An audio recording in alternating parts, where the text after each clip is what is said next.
주님의 이름으로 성찬 예배로 나오신 여러분들을 환영하고 축복합니다. 잘 오셨습니다. 우리 옆에 분과 인사 좀 합시다. 참 잘 오셨습니다.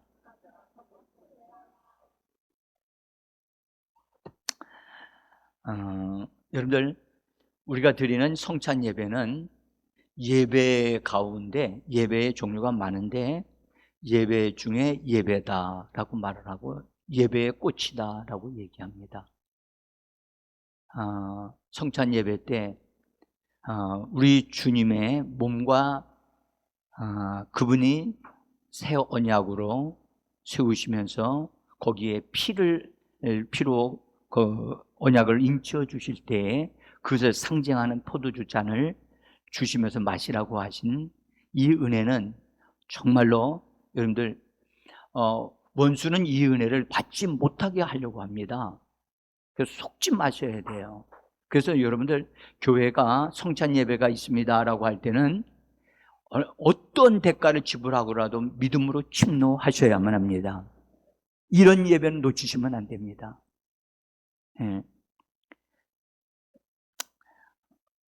이런 귀한 예배를 통해서 주님의 신성한 생명의 풍성한 것을 공급받는 역사가 있기를 예수 이름으로 축복합니다. 먼저 오늘 우리가 두 구절을 말씀만 읽었는데요. 다른 번역 성경을 통해서 다른 성경으로 한번 읽어보겠습니다. 앞에 있습니다. 읽어보겠습니다. 그러므로 이제부터 우리는 아무도 육신의 잣대로 알려고 하지 않습니다. 전에는 우리가 육신의 잣대로 그리스도를 알았지만 이제는 그렇지 않습니다. 17절 누구든지 그리스도 안에 있으면 그는 새로운 피조물입니다. 옛것은 지나갔으니 보십시오 새 것이 되었습니다. 번역된 성경은 다양하기 때문에 다양한 번역이 나올 수 있습니다. 그래서 다양한 번역이 우리로 하여금 성경을 이해하고 예수님을 믿는데 도움을 주기 때문에 다른 성경에 있는 말씀 번역을 참고하는 것입니다. 이 말씀을 여러분들 읽으실 때 16절에서 보면 전에는 이라고 하는 단어를 쓴 것을 보낼 수 있어요. 전에는 우리가 육신의 잣대로 그리스도를 알았지만 전에는 근데 그 다음에는 이제는 이란 단어가 있어요. 우리 말해봅시다. 전에는 이제는 여러분들 이 전에는 이제는 이라고 하는 단어는 서로 대조되어지는 단어예요. 그래서 다르다는 것을 선명하게 보게 해주는, 그래서 우리의 관심을 집중시켜주는, 여기에 굉장히 중요한 것이 있다는 것을 우리에게 암시해주는 그런 표현이라고 볼 수 있어요. 그래서 우리는 여기서 전에는 이렇게 보았고 이제는 전혀 다르게 본다, 그렇게 말씀을 하지요. 이런 말씀을 우리에게 전달해 주신 분이 사도 바울 선생님이신데, 이 사도 바울께서 이 말씀을 우리에게 전달해 주시면서 자기 자신을 포함한 단어를 사용하셨어요. 그 단어가 뭐냐? 우리라고 하는 거예요. 대한민국에서 제일 잘 사용하는 단어가 뭐죠? 우리라고 하는 단어입니다. 그래서 대한민국 사람들은 공동체를 훈련을 잘 할 수 있는 가능성이 많은 민족 중에 하나입니다. 그래서 우리, 여기 사도 바울이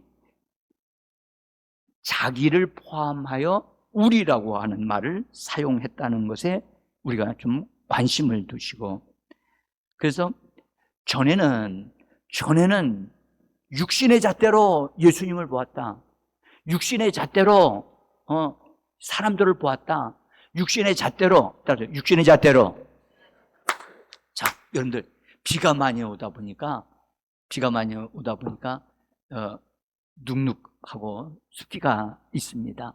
습기가 있다 보면 우리 육신은 흙으로 만들어졌기 때문에 흙으로 만들어졌기 때문에 비가 오게 되어지면 이상하게 축 처져요. 그래서 좀 업을 시키셔야 돼요. 업을 시키셔야 돼요.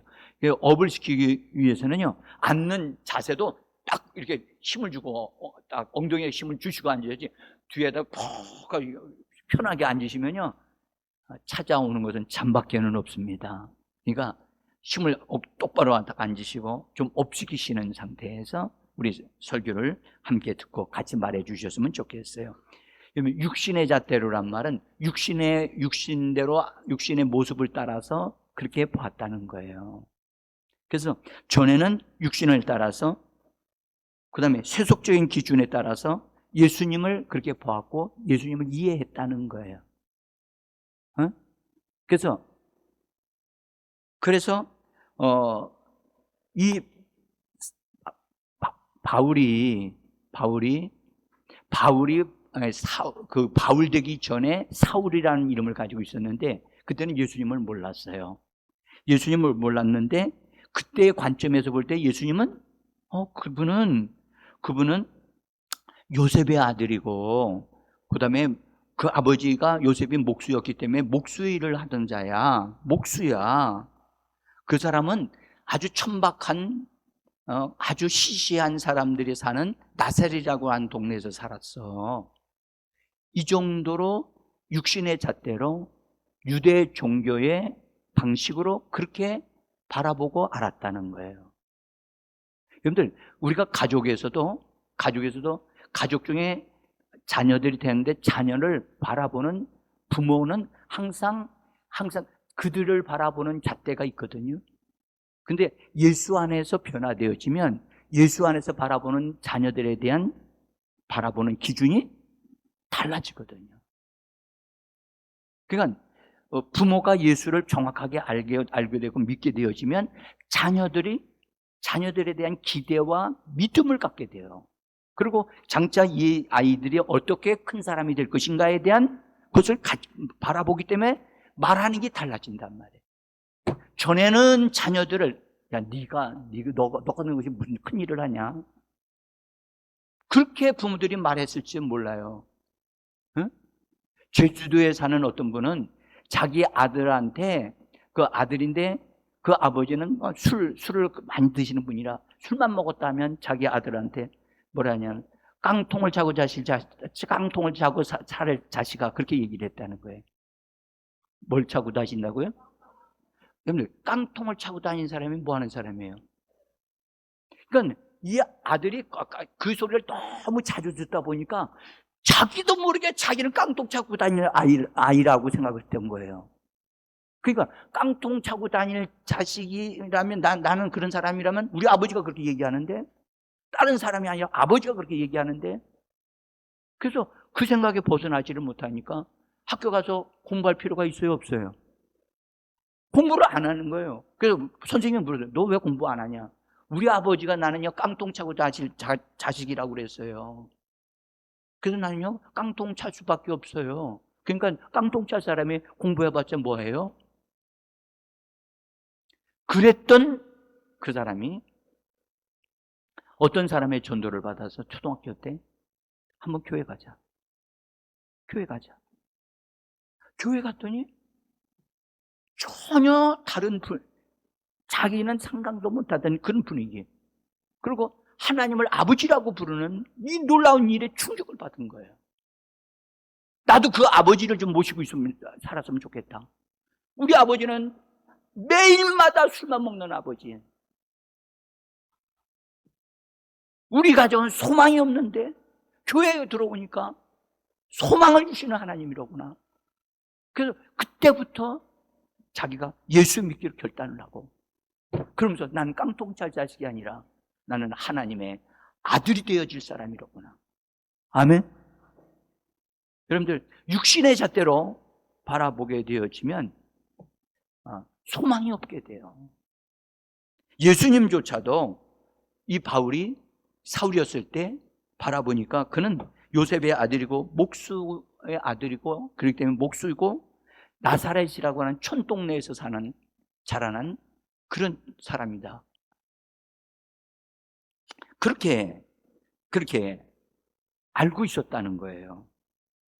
예수님이 성령으로 충만함을 받고 그 다음에 나사렛 자기가 자라나신 동네에 오셔서 회당에서 말씀을 딱 전하실 때 회당에 있는 사람들이 다 나사렛 동네 사람들이거든요. 근데 그들을 향하여 예수님이 딱 나타나 앞에 서서 말씀을 전하니까 정말 성경에 말씀하신 대로 은혜로운 말씀이 막 쏟아져 나오니까 충격을 받았어요. 마을 사람들이 충격을 받아가지고선 그들이 하는 말이 이런 말을 했습니다. 누가복음 4장 22절에 있는 말씀입니다. 같이 한번 읽어봅니다. 그들이 다 그를 증언하고 그 입으로 나오는 바 은혜로운 말씀을 놀랍게 여겨 이르되 이 사람이 요셉의 아들이 아니냐? 요셉의 아들이 아니냐? 그러니까 예수님의 입에서 나오는 은혜로운 말씀을 이 사람들이 받아서 믿은 거예요? 안 믿은 거예요? 이런 반응이 나왔을 때는 믿는다면 이렇게 말할 수 없겠지요. 그렇죠? 여러분들, 예수님을 이렇게 알고 대하는 그들은 다 육신의 잣대로 그 예수님을 바라보고 있고 그렇게 말을 하는 것입니다. 여러분들, 이들의 말이 맞습니까? 여러분들 보십시오. 예수님은 나사렛에서는 잘하시긴 자라나셨지만 나사렛 출신이 아닙니다. 예수님은 어디서 태어나셨죠? 베들레헴에서 태어나셨거든요. 그러니까 그들이 정확하게 예수님을 모르면서도 그들이 아는 척하는 거예요. 또 예수님 요셉의 아들입니까? 성경은 그렇게 말씀하지 않습니다. 마리아의 아들이요 여인의 후손입니다. 아멘. 여러분들 좀 업 좀 하자니까요. 업하자니까요. 아멘. 아멘. 이런 날일수록요 아멘이 펑펑 솟아 나와야 저도 좀 힘을 얻고요 여러분도 힘을 얻습니다. 에? 우리도 말이죠 여러분들 지금 교회 나와서 예수를 믿는데도 내 생각대로 내 스타일대로 예수 믿고 있는 건 아니지요. 그건 육신의 잣대로 믿는 거예요. 우리는 예수 그리스도를 믿음으로 말미암아 거듭나고 새 사람이 되어졌다면 하늘의 방식으로 믿고 예수 그리스도를 통해서 예배하는 자가 되어져야 할 줄 믿습니다. 자, 그래서 예수님은 말씀이 육신이 되어 오신 분이세요. 여러분, 우리는 뭐가 육신이 됐어요? 흙이 육신이 됐어요. 우리는 부모로부터 이 몸을 받았어요. 근데 이 몸은 여러분들 기한이 있어요. 기한이 딱 되어지면 남녀를 막론하고 다 옷이 낡으면 벗어버리듯이 이 육신을 벗어버려야만 되는 거예요. 그러면 우리 속에 있는 몸 속에 있는 영혼은 하나님께로 가고 우리 몸은 어디로 가요? 흙으로 가요. 흙으로 간다고요. 그래서 우리는 흙으로 만들어졌어요. 그러나 예수님은 몸 자체가 흙으로 만들어진 분이 아니시고 영인 하나님의 말씀으로 몸이 만들어졌어요. 그래서 남자 없이 태어난 여인의 후손으로 태어난 것이요. 이렇게 비밀스러운 예수님을 유대 종교 지도자들이 또 유대 사람들이 어떻게 알 수가 있었겠어요? 그러니까 그럴 것이다. 그들의 그런 종교적인 의식을 따라서 또는 유대교적인 잣대를 따라서 예수님을 그렇게 알고 있었던 거예요. 그래서 이 사울이 유대교적인 사고방식을 따라서 예수님을 바라볼 때 이 예수님은 자기 자신을 하나님의 아들이라고 하니까 하나님과 동등됨으로 여기기 때문에 이거는 이단이다. 응? 그래서 이단이고 그는 마땅히 죽어야 되고 십자가에 죽는 것이 마땅하다라고 이 사울이 그렇게 생각했고 예수님을 믿고 예수의 이름을 부르면서 신앙생활하는 그들은 이 세상 사람들을 해하는 악한 존재들이기 때문에 악한 종류의 사람들이기 때문에 그들을 깡그리 잡아서 어떻게 해야 된다? 감옥에 집어넣고 죽여야 된다. 그런 것으로 머리에 가득했어요. 그래서 예수의 이름을 부르기만 하는 사람들 찾아가지고서 만나서 만나기만 하면 사로잡아서 감옥에 집어넣고 사정없이 두드려 패고 그랬어요. 여러분들, 오늘날 우리가 예수 믿는 사람인지 아닌지는 지네가 여기 사람들이 있는 상태에서 어떻게 알 수 있어요? 예수 믿는 사람은 얼굴이 다릅니까? 입는 옷이 다릅니까? 머리털이 다릅니까? 에? 걸어다니는 폼이 다릅니까? 아니요. 뭐가 다릅니까? 그거 다 똑같아요. 믿는 사람이 안 믿는 사람이나. 근데 예수님 당시에는 예수 믿는 사람들은, 예수 믿고 예수님을 따르는 사람들은 아주 현저한 차이가 있는 게 하나 있었는데, 그게 뭐냐? 믿는 사람들은 다 예수의 이름을 불렀다는 거예요. 주 예수여 라고 불렀다는 거예요. 그래서 지나가면서도 그들은 주 예수를 자꾸 부르는 거예요. 그러니까 이 핍박자 사울이 예수님을 믿느냐 안 믿느냐를 색출하는 데는 어려움이 있어요, 없어요? 너무 금방 표시가 나니까 붙잡기가 쉬웠던 거예요. 오늘날 같이 여러분, 사람들도 예수 믿는지 안 믿는지 자기 자신을 보여주지도 않고 예수 이름을 부르지도 않는 사람들이 너무 많아. 우리는 불러야 돼요. 한번 불러보자. 주 예수여. 지금도 안 부르시네. 주 예수여. 좀 더 크게. 주 예수여. 여러분들, 우리 예수의 이름을 사람들 앞에서 딱 주 예수여라고 부를 수 있는 용기가 있는 사람은, 여러분, 자기를 표명하고 자기를 보여주는 사람이기 때문에, 주 예수라고 이름을 부르는 사람이 거짓말할 수 있어요? 도둑질할 수 있어요? 없어요. 나쁜 일을 할 수가 없어요, 예수의 이름을 부르면서. 그래서 오늘날도 교회가 회복해야 될 것이 있는데, 그게 뭐냐? 예수의 이름을 부르는 거예요. 초대교회는 핍박을 당하도, 잡혀갖고 고난을 받고 고문을 당하고 죽임을 당한다 할지라도, 사자굴에 들어간다 할지라도 나는 예수의 이름을 믿는 것을 사람들에게 감추지 않겠다. 예수의 이름을 부르는 거예요. 아멘? 여러분들, 자랑스럽게 부르셔야 돼요. 우리의 죄를 사하시기 위하여 십자가에 죽으신 그분, 우리에게 영원한 생명을 주신 예수 그리스도 그분이 얼마나 아름답고 귀합니까?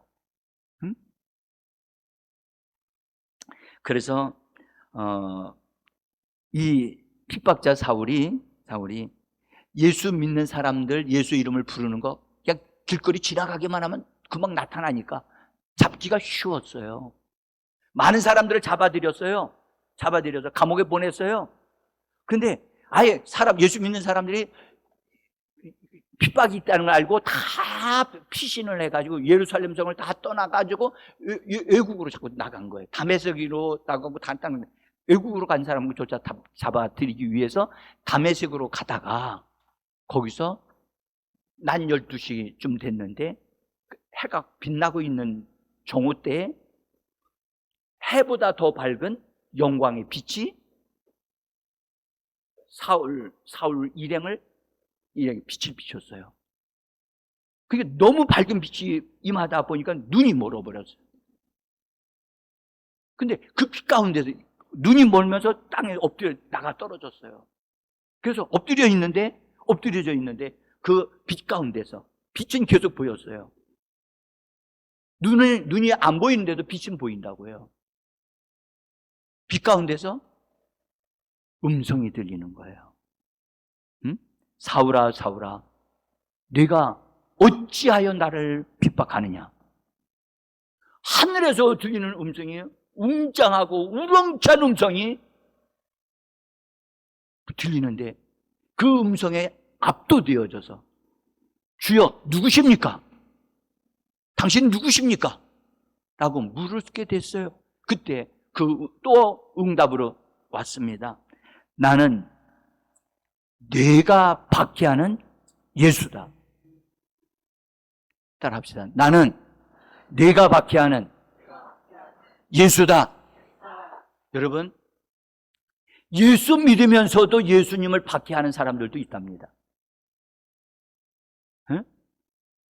예수 안 믿고 그 다음에 믿는 자들이 이단이고 잘못된 사람들이라 생각해서 잡아들였던 이 사울이 나는 네가 핍박하는 예수다. 이 말에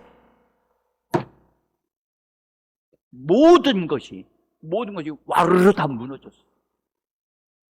자기는 하나님의 일을 하고 있다고 생각했어요. 그래서 하나님의 대적자인 예수와 그를 따르는 자들을 다 잡아 없애야 됐다고 생각했는데 자기가 지금 무슨 일을 한 거예요? 오히려 하나님을 대적하는 일을 했고 하나님의 왼수된 일을 했단 말이에요. 응? 그래서 여러분 사실은요, 여러분들 사울이 당시는 이미 예수님이 하늘로 올라가신 상태였기 때문에 예수님 안 계셨어요. 그 말은 무슨 말이냐면 사울은 예수님을 대놓고 핍박한 적이 없어요. 어떤 사람 핍박했어요? 네? 예수의 이름을 부르는 자들을 핍박했어요. 그때 예수님은 예수 믿고 예수의 이름을 부르는 자들을 핍박하는 것을 예수님은 자기를 핍박하는 것으로 동일시하신다는 것을 기억하셔야 돼요. 그래서 여러분, 우리가 예수 믿고 신앙생활을 하는 걸 못마땅하게 생각해서 우리를 핍박하고 어려움을 주는 사람 있을 수 있어요. 우리 가운데 오늘 여기 나오시는 분들 가운데 예수 믿고 다니는 거 이런 거 어려움 당하는 분들 계실지도 모르겠어요. 옛날 조선시대 때는요, 예수 믿게 되어지는 거 너무 어려웠어요. 네? 목숨을 걸어야 했어요. 그래서 이 핍박자 사울이 유대 종교의 그런 가치관으로 예수님을 바라보고 그 예수님을 대적하고 예수님 이름을 부르는 자들을 잡아서 막 죽이고 또는 감옥에 가두었던 그였는데 예수님을 만나고 난 다음에 자기가 지금 무슨 일을 했는가? 자기가 이렇게 잘못된 일을 했구나. 자기는 옳다고 그것을 했는데 하늘에서 영광의 빛 가운데서 그분의 음성을 듣고 나서 자기가 여태까지 잘못된 일, 하나님을 대적하는 이런 일을 했구나. 정말 여러분 그런 것을 깨달을 때요, 마음이 무너짐이고요, 살 소망이 끊어집니다. 응? 그래서 사울이 내가 죄인 중에 괴수로구나. 내가 마땅히 하나님 편에서 볼 때는 나를 죽이셔야만 됐는데 하나님은 나에게 나타나셔서 나에게 그 길에서 돌이킬 수 있도록 이런 은혜를 주시는 이 하나님. 그래서 그때로부터 바로 이제 그 지역에 있는 데로 들어가서 금식을 해요. 금식을 하면서 자기가 한 일을 하나님 앞에 회개하고 눈물로 회개하고 돌이킵니다. 자기의 세상 잣대로, 육신적인 잣대로 예수님을 바라봤던, 유교적인 잣대로 바라봤던 그 예수가 아니라는 사실을 예수님을 만나고 나니까 그때서 깨닫게 되어진 거예요. 여러분, 오늘날도 여러분, 우리가 예수 믿고 이 시간에 예수님을 영접하고 나왔지만 여러분들, 우리가 기도 속에서 예수님을 만나고 되어지면 계속적인 변화가 일어나요. 생각의 변화가 일어나고 삶의 변화가 일어난다고요. 우리는 계속적으로 예수를 만나야 할 줄 믿습니다. 예수님이 우리에게 점점 더 많이 필요해요. 응? 그래서 이 핍박자 사울이 하나님 앞에서 자기 죄를 회개하고 자복한 다음에 하나님이 보내시는 사람 아나니아라고 하는 사람을 통해서 그가 눈이 다시 보게 되어지고 그 다음에 침례를 받게 되어지고 침례 받으면서 성령 충만함을 받게 되고 예수 안에 들어가게 되어져요. 그리스도 안에 들어간 사람이 되어져요. 예수 그리스도에게 속한 자가 되어지고 또 성령의 충만함 속에 머무는 자가 되어집니다. 할렐루야.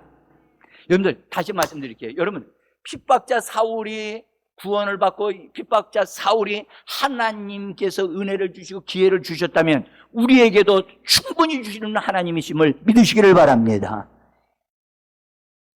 그래서 전에는 나는 핍박자였는데, 전에는 내가 육신의 잣대로 예수님을 반대하고 예수님을 학대하는 자였는데 이제는 예수님을 만나고 나니까 이제는 달라졌다. 예수님이 나의 구주가 되신 분이고 그분이 정말로 인류를 위하여 구주로 사람을 위하여 피로서 인류의 죄를 없이 하기 위해서 오신 분이신 구주 되신 분임을 그가 알고 믿게 되어집니다. 그래서 예수님은 나의 구주시다. 예수님은 나의 구주십니다. 예수님은 나의 구원자이십니다. 사울인 그가 예수님을 나의 구주로 영접하고 모셔드릴 때 놀라운 변화가 일어나게 되어진 것입니다. 사랑하는 성도 여러분, 여러분에게도 이전과 이후가 갈라지게 하는 그 무엇이 있습니까? 있어야 되는데 이전에는 나는 이런 사람이었고 이후에는 나는 이렇게 변화된 사람이었나이다 라고 하는 그것이 있어야 되는데 그것이 뭘까요? 바로 예수님인 줄 믿습니다. 여러분들 PC 기원 전과 기원 후를 갈라놓는 게 뭐였죠? 예수님의 십자가 사건이에요. 그러니까 예수님에 의해서 기원 전, 기원 후가 갈라졌거든요. 역사의 흐름을 바뀌어놨단 말이에요. 우리도 마찬가지거든요. 예수 믿기 전에 나는 이런 사람이야. 그랬던 사람이 예수님을 믿고 예수님을 만나면서 완전히 새 사람이 되어지고 거듭난 사람이 되어지고 하나님의 자녀가 되어지는 역사, 이런 전환이 이루어져 있는 그런 놀라운 은혜가 바울에게 있었다면 우리에게 있기를 예수 이름으로 축복합니다. 예수가 나의 구주.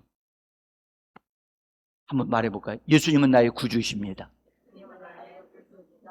같이 좀 말을 하세요. 예수님은 나의 구세주이십니다. 여러분들, 이렇게 고백할 수 있는, 어려움 당치 아니하고 이런 고백을 할 수 있는 것은 우리가 받은 축복이에요. 네? 자, 그래서 그리스도 안에 있는 자는, 그리스도 안에 들어와 있는 자는 오늘 성경에 말씀하기는 새로운 피조물이다. 새로운 피조물이다. 거듭남으로 인하여 새롭게 다시 탄생했다. 새로운 피조물. 우리 말해봅시다. 새로운 피조물. 여러분들, 피조물이라고 하니까 좀 그런 느낌이 좀 그렇잖아요. 그럼 다른 말로 바꿔드릴게요. 새로운 창조물. 여러분들, 새로운 창조물이 우리가 됐다는 거예요. 아니, 여러분들, 뭔가가 새롭게 된 게 있다는 거예요. 새롭게 된 것이. 예? 새로운 것이 내 안에 존재하게 됐는데 내 안에 새로운 존재하게 하는 게 뭘까요? 여러분들, 예수 믿으면 여러분들 얼굴이 더 예뻐지나요? 눈이 작았던 사람이 눈이 커지나요? 내가 그랬다면 제일 먼저 믿었을 거예요. 네?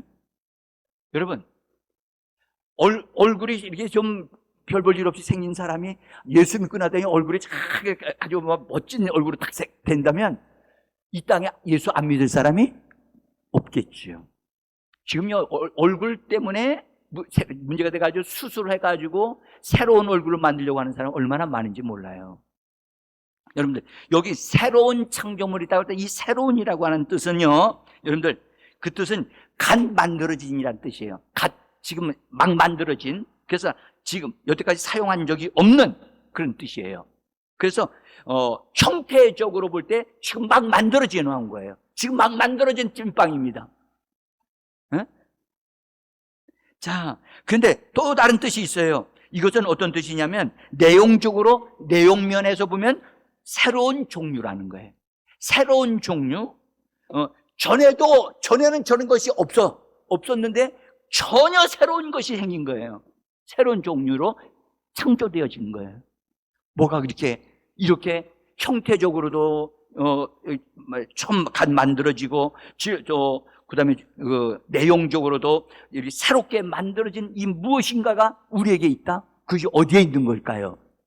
예수를 믿으면 우리에게는 몸은 변화되지 않지만, 여러분들, 우리 몸 안에 들어있는 우리의 사람의 영이 있어요. 영이 새로운 피조물로, 새로운 창조물로 싹 변화가 되고 다시 태어나는 거예요. 따라합시다. 나의 영이. 다시 한번요. 한번 입을 열어보세요. 나의 영이 다시 태어났다.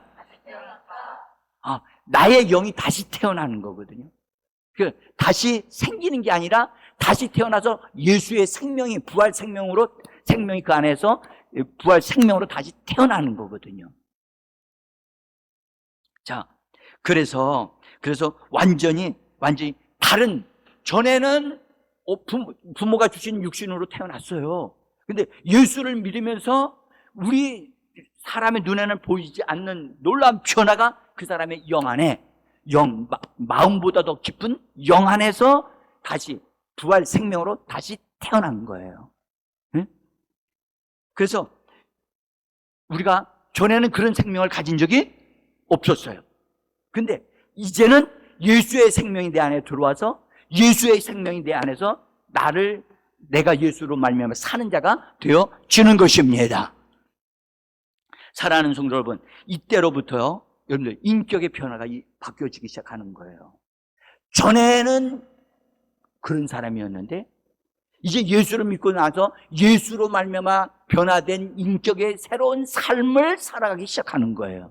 예수의 생명으로 살아가는 사람이 되어지는 거예요. 그래서 우리는 두 사람을 하나는 겉사람이 있고 하나는 속사람이 있어요. 자, 한번 읽어보세요. 하나는 육신의 사람이 있고 하나는 영의 사람이 있어요. 한번 요한복음 3장 6절 같이 읽어봅니다. 육신으로 난 것은 육이요 성령으로 난 것은 영이니. 고린도후서 4장 16절 그러므로 우리가 낙심하지 아니하느니 우리의 겉사람은 나가야지나 우리의 속사람은 날로 새로워지도다. 아멘. 여기 겉사람이 있고 무슨 사람? 속사람. 육신의 사람이 있고 영의 사람이 있어요. 여러분 이런 말들을 들으셔야 돼요. 이런 말을 하실 수 있어야 돼요. 제가 전의 사람에 대한 건 말할게요. 육신의 사람? 그럼 여러분들은 육신의 사람의 전에 이제는 뭐예요? 영의 사람. 겉사람, 속사람. 이렇게 이런 것을 자꾸 말씀하셔야 돼요. 세상에서는 이런 말을 안 써요. 자, 그래서 우리가 예수를 믿음으로 내 속에 새로운 창조물이 생긴 거예요. 전에는 없었던 것이 내 안에 생긴 거예요. 그래서 이 땅에 새로운 족속이 생긴 거예요. 예수님을 믿어서 예수로 말미암아 전혀 삶의 방식이 다른 사람들이 이 땅에 존재하게 되어진 거예요. 네? 여러분들 예수 믿는 사람은 주일날 예배 드려요, 안 드려요? 예배 안 드리는 사람은 그건 가짜일 수가 있어요. 진짜로 거듭난 사람이라면 주일날 예배를 반드시 드려야만 돼요. 네? 자, 여러분들 새로운 창조물이 우리가 된 거예요. 우리 안에 새로운 창조물이 있는 거예요. 아멘. 그래서 이제 전에는 육신대로 그렇게 사람들을 봤어요. 근데 우리가 예수를 믿고 달라졌기 때문에 사람들에게도 말해. 당신이 보는 나는 육신적인 사람이지만 육신으로 태어난 것이지만 내 속에는 새로운 생명이 있습니다. 새로운 창조물이 있습니다. 예수로 말미암아 새 생명이 내 안에 있습니다. 라고 말할 수 있는 우리가 되기를 원합니다. 그래서 사랑하는 성도 여러분, 이처럼 새롭게 태어난 사람들에게 예수님이 하늘의 방식으로 하늘에 계신 예수님이 우리에게 차려주신 상이 있어요. 그 상이 뭐냐? 식사하라고 주시는 식사, 그것이 바로 성찬이에요. 예수 믿는 제자들에게 예수님이 직접 만들어서 주신 것인데 그것은 여러분들 새로운 창조물이 된 사람들만 먹을 수 있어요. 아멘? 아무나 먹을 수 있는 게 아니에요. 예수님이 마음에 들어오시지 않는 사람은 이 음식을 먹으면 안 돼요. 내 안에 예수님이 들어오셔야 돼요. 예수님이 나의 구주라고 말씀하실 수 있어야 돼요. 아멘. 자, 그래서 그런 사람들에게 예수님이 몸을 의미하는 떡을 이렇게 가지고 오셔서 찢으셔서 제자들에게 나눠 주시면서 뭐라고 말씀하세요? 이 떡은 내 몸이니 하시면서 이걸 찢어요.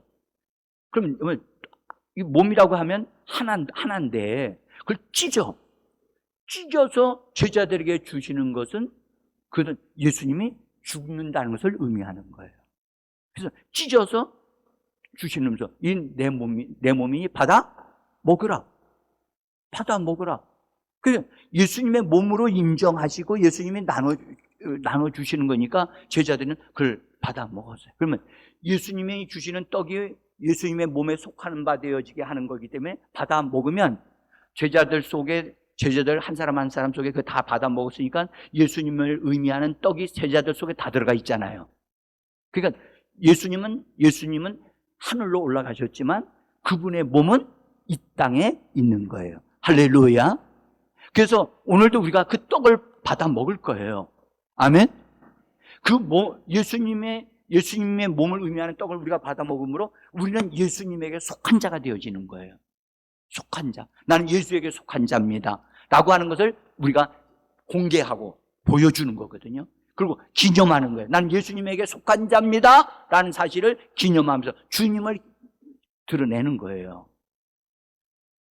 자, 그래서 예수님과 합쳐지는 거거든요. 먹는 것은 그 사람이 먹으면, 여러분들 음식물을 먹으면 그 음식물은 내 속에서 소화되어서 살이 되고 피가 되고 힘이 되어지잖아요. 그와 똑같이 예수님의 것이 내 안에 들어오면 나를 만들어가는 거예요. 나를 만들어가요. 할렐루야. 그래서 내가 예수님에게 속한 자가 되어지는 거예요. 또 하나는 예수님께서 잔을 가지고 축복 기도하신 다음에 말씀하시면 이 잔은 너희의 죄를 위하여 흘리는 바 나의 피로 세우는 새 언약의 잔이니라 라고 말씀하시면서 잔을 마시라고 말씀하셨어요. 그래서 이런 피로 말하면 너희의 죄가 사함을 받았느니라. 따라서 예수의 피로 죄 사함을 받았다. 그것을 기념하여 받아 마시라고 하는 거예요. 그러면 우리는 죄를 사함을 받은 거예요? 받을 거예요? 이거 대답 잘 하셔야 되는데. 예수의 피가 우리의 죄를 다 사하였기 때문에 사하였은 즉 그래서 사함을 받은 거예요. 십자가를 통해서 피 쏟아 주셨으니까 그 피를 믿는 자들마다 죄사함을 받습니다. 그래서 죄사함을 받았다는 것을 내가 간증하고 보여주는 거예요. 그리고 예수님을 기념하는 거란 말이죠. 할렐루야. 그래서 성찬 예배가 예수님을 기쁘게 하고 예수님을 막 드러나게 하는 거예요. 자, 그래서 이런 말씀하셨어요. 히브리서 10장 17절에 있는 말씀 우리 한번 읽어보겠습니다. 그들의 죄와 그들의 불법을 내가 다시 기억하지 아니하리라 하셨으니 이것들을 사하셨은즉 다시 죄를 위하여 제사 드릴 것이 없느니라. 그러니까 여기서 이것들을 사하셨은즉 용서하셨다는 얘기예요. 용서하셨다는 거예요. 아멘. 이미 다 용서하신 겁니다. 용서받은 거예요. 어떤 남자 어린아이들이 야구공을 가지고 바깥에서 막 서로 던지고 받고 하다가 한 힘센 아이가 세게 던지는데 그냥 너무 세게 던져가지고 그냥 쭉 지나가가지고 옆집에까지 쭉 들어가가지고 하필 장 담그는 항아리가 있는 대로 거기 공이 탁 들어가가지고 그 위에 있는 그걸 딱 때려서 깨져버렸어요. 그래서 와장창 소리가 나니까 주인이 나오니까 아이들이 겁이 나가지고 막 이러고 있는 거예요. 주인이 나와보니까 자기 집에 그 안에 있는 단지가 깨진 거예요. 요새요 항아리가 비쌉니다. 비싸다니까요. 근데 주인이 보니까 이 어린아이들이 공놀이 하다가 이렇게 된 거를 항아리만 생각하면 그렇게 그 안에 있는 물건이 다 쏟아져 나왔으니까 그렇지만 아이들이 일부러 막 그렇게 한 것도 아니고, 그러니까 일로 와봐. 내가 너희들이 이렇게 한 것을 너희들이 막 일부러 한 것도 아니기 때문에 내가 이렇게 한 거 내가 용서한다. 용서하고 너희들한테 책임 묻지 않을게. 그러고 그랬더니 그 아이가 감사합니다. 감사합니다. 그리고 이제 자기가 생각해봐도 너무 감사하잖아요. 그런데 이 아이가 저녁 때가 되어져 가지고 다시 그 주인한테 찾아왔어요. 저를 용서해 주세요. 아무리 집에 가서 생각해봐도 너무너무 어린에게 너무 피해를 많이 드려가지고 죄송합니다. 그랬더니 그래, 아까 용서했잖아. 난 용서한다고 그랬어. 그러니까 네가 정말 너 착하구나. 이제 가거라 그랬어요. 그리고 아침에 딱 나왔는데 다시 아이가 기다리고 있는 거예요. 어르신, 제가 밤새도록 생각해 봤는데 도저히 어르신들이 나 용서 안 할 것 같으니까 용서를 빌려고 나왔어요. 어른께서 야, 너 어쩌면 이렇게 신통한 양이가 있냐? 어? 나 이미 다 용서했어. 근데 또 저녁에 또 나왔어. 그러니까 어른께서 화가 나가지고 야, 너 한 번만 더 오면 너 변상하라고 할 거야. 응?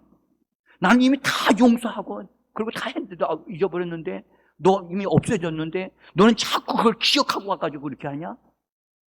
여러분들, 예수님은 우리의 죄를 다 용서하셨는데 우리가 똑같이 그 아이와 같은 옛날에 과거에 있었던 일을 왜 거기 붙잡혀 그거 가지고 그 얘기를 하고 있는 거예요. 이건 미련한 짓이에요. 그런 사람을 과거 지향적인 사람이라고 그래요. 과거에 붙잡혀서 앞으로 나가지를 못해요. 과거에 발목이 잡힌 사람은 앞으로 전진이 안 돼요. 그래서 과감하게 예수님이 용서하신 것을 받아들여야만 되는 겁니다. 과거를 묻지 마라. 누구 노래 같지 않으세요? 우리 그리스도인들은 과거에 매이는 사람이 아닙니다. 미래지향적인 사람입니다. 아멘. 앞으로 주실, 나를 통해서 일하실 하나님을 바라보면서 하나님께 붙잡혀 쓰임받는 복 있는 자들이 되기를 예수의 이름으로 축복합니다. 우리 주님은 우리를 용서하셨어요. 내가 너를 위해서 십자가에 졌어. 그것을 다시 한번 기억시켜 주기 위해서 이 잔을 받아 마시라. 이 잔을 받아 마시라. 주님, 내가 죄를 너무 많이 져가지고 이거 받아봐 못 먹겠습니다. 제발 그러지 마시고 주님께서 용서를 하신 것을 받아들이시고 잔을 받으시기를 바랍니다.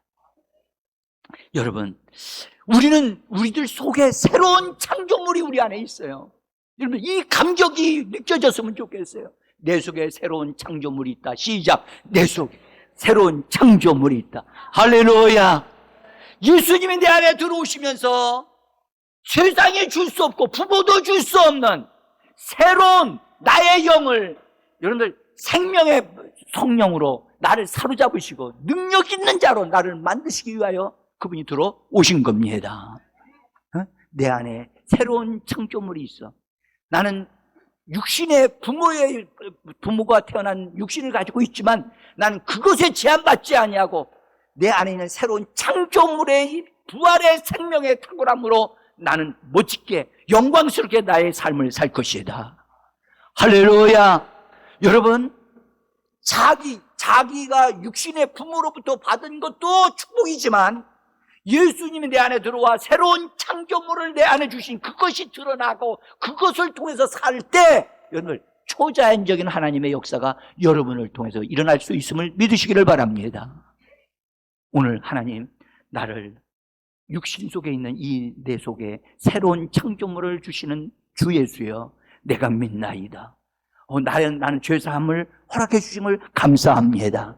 나는 예수님에게 속한 예수님의 떡을 먹으며 예수님의 피를 받아 마시며 나는 새로운 창조물로 하나님 이 땅에서 영광스러운 삶을 살겠나이다.